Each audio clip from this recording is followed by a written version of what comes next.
Duwa patay sa Pilason sang naglupok ang ruweda kag nakabunggo ang delivery van sa Haro. Sa Nulusena, Iloilo, rider kag barak rider ginbawian sa kabuhi sang nakabunggo ang motor sa nakapark nga truck.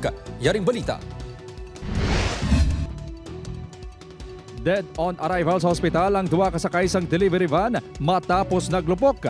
Ang natuo nga panguna nga goma sini sa barangay Balabago, Haro, las 2:40 sa baros sang hapon.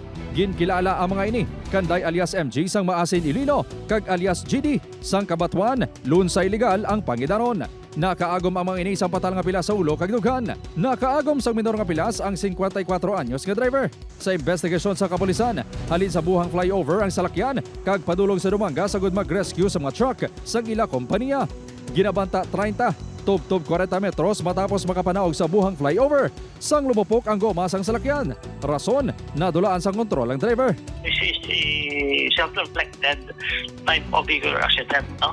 So, nag-coordinate kita sa owner and then time sa vocal person sa company. Willing sila i-shoulder ta ng gustuhan. Patay ang rider kag back rider sang isa ka motorsiklo sa makabunggo sa nakapark ka truck sa barangay Dawis, Nulusena, Iloilo. Alauna 25 sa baros sang kaagahon.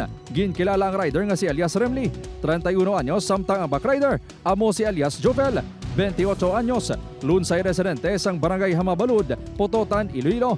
Gindeklarar nga dead on arrival sa hospital sa Remly nga nakaangkon sa patal nga pila sa ulo. Napatay naman, samtang ginabulong si Jovel nga may pila sa dughan. Sunod sa kapulisan, posible wala matulupang ni Remly ang truck bangod madulom ang lugar. Lunsay wala sang helmet ang duwa, apang hindi man sila hubog. Sunod sa kapulisan, nag-areglohanay na ang tagiya sang truck kag mga himata sang biktima.